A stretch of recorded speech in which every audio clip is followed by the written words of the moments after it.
Studying covert action can sometimes seem like an insurmountable challenge for reasons that are increasingly well recognized in the academic community, especially for non-Western states. To effectively understand covert action, a different approach is needed.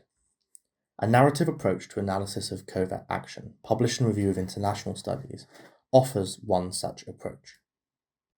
While the traditional approach to covert action views it as an isolated and unique area of state activity, recent developments are recognizing its narrative effects and its performative function in international relations.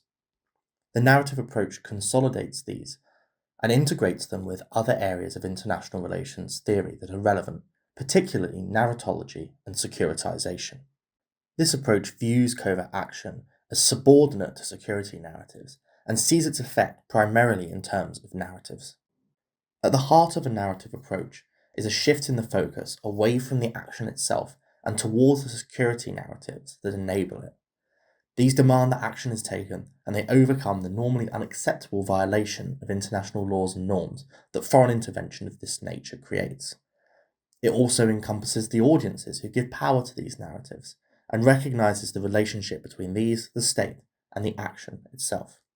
The narrative approach argues that covert action is not taken without a securitized narrative to demand it first. This contrasts with the risk-led approach to covert action, which argues that it is used to avoid scrutiny and shield from negative consequences. However, the historical evidence of implausible deniability introduces a paradox, as despite mitigating the benefits of a risk-led approach, covert action can still be considered a success. The narrative approach is not only compatible with implausible deniability, but sees it as a central feature. To conduct analysis using the narrative approach, we shift the focus away from the covert action, which can be obscured, towards the narratives and audiences surrounding it, which cannot be obscured. By making these the focus, we can overcome the limitations of an obscured area of state activity. This can be applied in the detection of covert action, using features of the narrative that cannot be obscured and securitizing moves by both audiences and states, in the absence of accompanying overt action, suggests that covert action may have taken place. This approach is more widely applicable than the existing techniques, which rely on press disclosure, government disclosure, or evidence from failed covert action in order to detect its existence. However, there are no silver bullets in the study of covert action. With such an inherently secretive part of state activity, it is important to corroborate the evidence of the narrative approach with further evidence in order to deliver firm detection.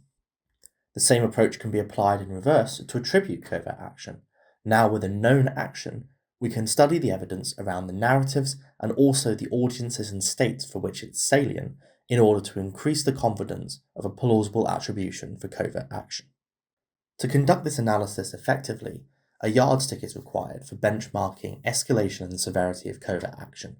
The traditional ladder model is useful for this, however, once again it is focused on Western states and needs to be adapted for the cultural norms of other parts of the world. The class severity model for covert action escalation effectively adds a second axis to the ladder model, allowing us to translate the conceptual understanding of the narrative approach into practical analysis of real-world covert action. The narrative approach can further be applied for measuring the effectiveness of covert action, moving beyond the traditional mission success approach, which views only the tactical objectives of a covert action as factors in its success, and rejecting a universal threat approach, which has several key disadvantages. The narrative approach considers success with respect to the construction and use of power, overcoming the limitations of existing methods for measuring effectiveness. In particular, this builds on recent work by Cormack, Walton, and Van Pervelde, which considers three dimensions, including narrative success in understanding the effectiveness of covert action. Considering effectiveness only in terms of narrative success gives the most robust and focused understanding of whether a covert action has truly succeeded. The article demonstrates the utility of the narrative approach by applying it to a high-profile example of non-Western covert action, the annexation of Crimea by Russia in 2014. It suggests new areas in which covert action may plausibly have taken place during the annexation, and increases the confidence of attribution of diplomatic covert action by Russia. It is also used to compare the effectiveness of covert action conducted by a non-Western actor at scale during the annexation of Crimea. Once again, it's important to remember that there are no silver bullets, and in all cases, the narrative approach leads and focuses a search that is then supported by further evidence. The narrative approach integrates the theoretical understanding of covert action into wider theories of international relations, and in particular, focuses on applicability to non-Western states.